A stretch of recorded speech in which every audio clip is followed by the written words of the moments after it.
So, you run a global corporation. Do you standardise policies, or do you allow for regional differences? And how could this apply to diversity, equity, and inclusion? Go! Hello, my name's Dan Gold. Welcome to Fuse, the 15-minute podcast from the PRCA for those who work in communication, public relations, and marketing. Joanna Cleaver and Hélène Legay joined us to look at this very question on the top-down one-size-fits-all policies versus employee-led solutions from across an organisation. Hélène and Joanna, it's my pleasure to welcome you to Fuse. Joanna, maybe you could start. Please introduce yourself.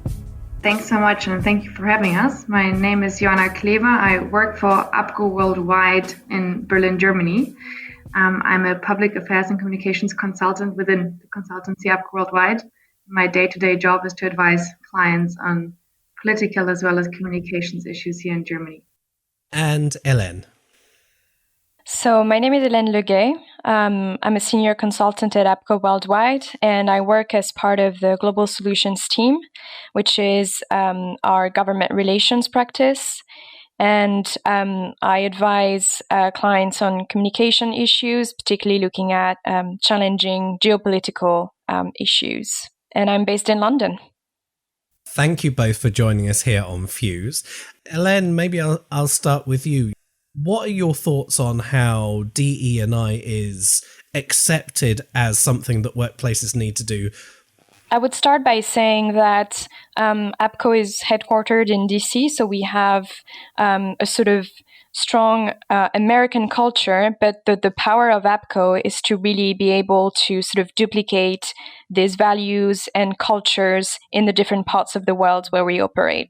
So we've had a DE&I council in North America for a while now, and there had been plans of having a European-focused council also for a while. But for us, the catalyst was really the killing of George Floyd in the US and the massive wave of protests that happened in Europe last summer.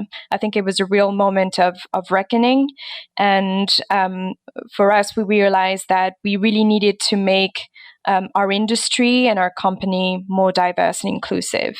But we also wanted to do it in a way that reflects the local differences that we might have towards these topics. You don't talk about diversity and inclusion in the UK as you would do in France, where the notion of equality is so central to our understanding of these issues.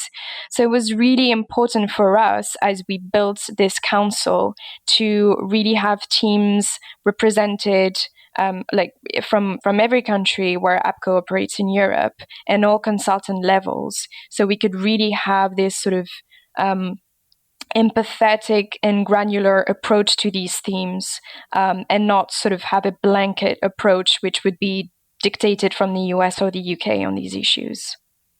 Joanna, maybe I could ask you, talking of the council and how that works, what is the structure and how do different voices get heard? Thank you. Yeah, that is a very important aspect as we start to talk about D&I issues within APCO Europe.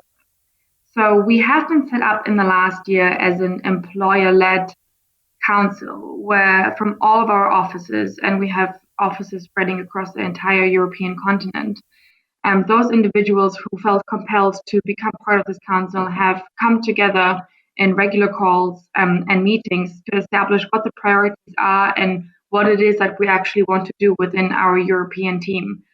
We are operating under the executive sponsorship by our leadership, which we are extremely grateful for and which we really need to also take the time out of our daily routines to really focus on those matters. And we're working very closely not only with our founder and our CEO, but also with our global human resources team. So as we are set up across the team, the leadership is really comprised of individuals who come from across the European offices, coming together each week, each month, to really identify what it is that we need to work on. Another aspect that we have focused on is one that is really ingrained into our APCO thinking, not only as we look into ourselves, but also as we work with our clients, and that it is an insight-led approach. So right at the start, once we decided we really want to do this, we took a very broad inclusivity surveying and asking all of our European team as what it is important to you, what it is that you need to see changed, and also would there be aspects pertaining to diversity and inclusion that you as an individual employee really need to see and feel heard and really change. In terms of, maybe, and correct me if I'm wrong, we look at the Constitution of France and equality absolutely being at the core of that. Hélène, what does that bring into operational values for, you, your colleagues who are originally from France and still based in France? Absolutely. So as you mentioned, equality is really the sort of the French lens through which we need to see these topics. And as you mentioned, it's not only a matter of values, but it's also something that is reflected in the legal aspects of some of these considerations. You can't discriminate a certain group in France as your as part of your recruitment efforts, for example. You can't mention that you're looking for candidates from a specific background, and you also can't collect data based on people's religion or racial background, which is different from the UK approach, for example. So it's definitely something that we need to navigate, and it's not only a matter of law; it's also a matter of language. Is how do we talk about our efforts and make them relevant to France, for example. So actually something that we're talking quite a lot about at the moment is how can we translate in French our sort of one of our key work streams, which is community outreach, because the term community is actually very American and British, and it doesn't necessarily translate in France in the same way. So it's all these kind of considerations, again, around law, around language, around, finessing how do we speak about what we do, that is really crucial to buy in inside the company, so that people really feel like they are part of this effort and they support it, rather than something that sounds foreign or slightly disconnected from local realities.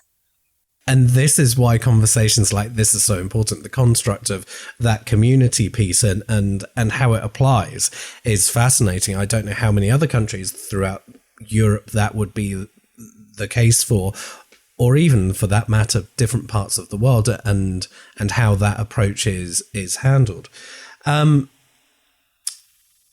Joanna, when we look at those national differences and those different sensitivities, Hélène was just mentioning about not gathering information, and not necessarily like in the UK, we're very much, let's identify a group, let's get that information, and then let's address and let's pound this and let's get it done.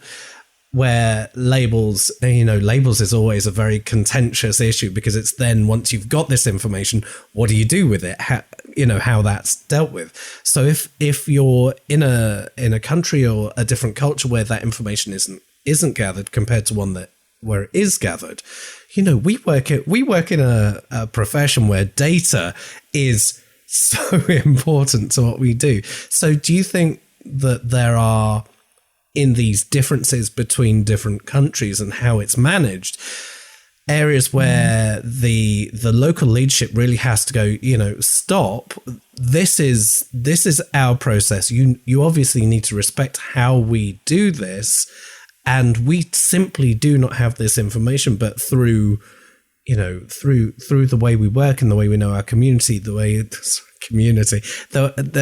way we know our people, our colleagues, our fraternity, how we address similar issues, but not having access to data.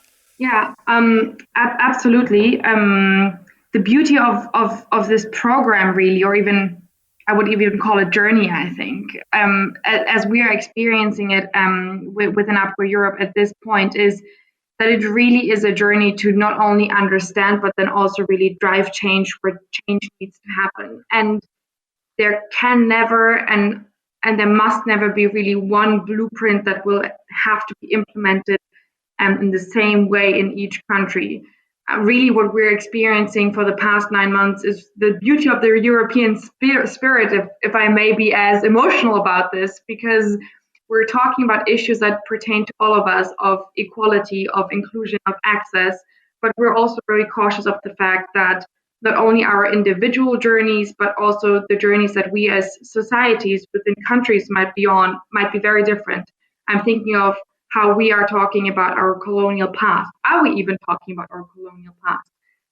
If you ask that a Brit or a French person or a German person, the answers might be quite different, even in terms of awareness and how we access it. At the same time, Europe as a whole, but then also individual European countries have seen very different stories of migration and people and communities really coming to the countries and making that their new home. And that will also feed into the way that we within APCO look at how should we actually roll out this program.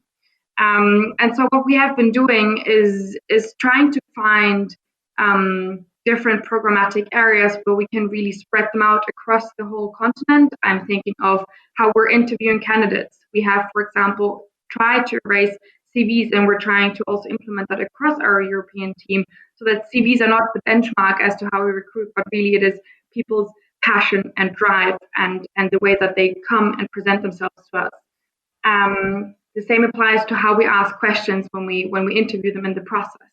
Try to make that more fair, more accessible. The same goes as to how we try to advocate and educate our staff, and to make that at European level. At the same time, the way that we approach different minority groups or historically marginalized groups is very different across the country. And so I think this is where we're really trying to strike the balance between bringing our whole European team with us on the journey, inviting everyone to be part of it, but at the same time trying to be as thoughtful and empathetic as we can about differences.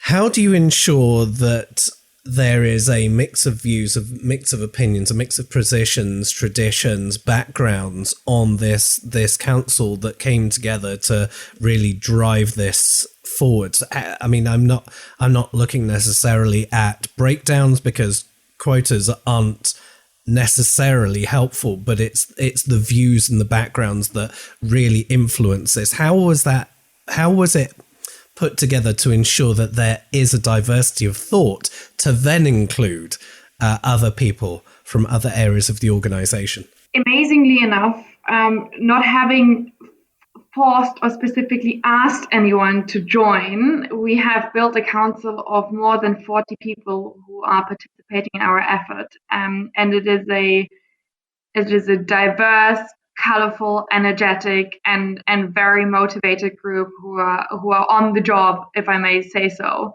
So we never really had to ask ourselves the question of how do we get a more diverse thought group here together.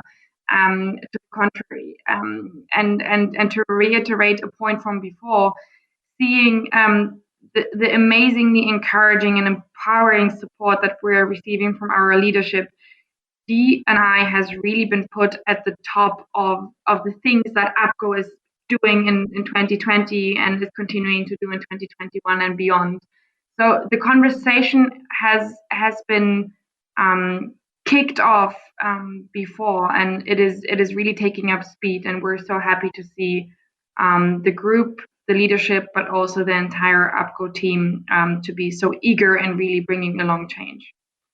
When we started, we created a pledge, and the pledge, the first line of the pledge is that we pledge to not discriminate, and I think that's really the foundation of our work. And this is a journey, we are jumping on this train from different stations, from different perspective. We're sort of learning as we go, and we won't always get it right. But I think our main message is that it's okay to get things wrong sometimes, but as long as we keep trying, trying to improve ourselves, this is what really matters. Joanna and Hélène, thank you so much for joining us here on Fuse. I'd like to give people the opportunity to be able to get in touch and to follow up on topics and follow up with people. Hélène, where can people find out more information about you, get in touch, and more about the organisation? Absolutely. You can get in touch with me on LinkedIn or Twitter. Both have my full name, so I'm quite easy to find. The same applies to me regarding myself. And then, of course, APCO Worldwide is found under exactly that name on the internet as well. And there is multiple points to get in touch with us. We'd be delighted to hear from your listeners and the bubble out there. Thank you so much for joining us here on Fuse. Thanks for having us. Thank you. Thank you for listening. Please share, like, and comment wherever you discovered this episode, and do subscribe.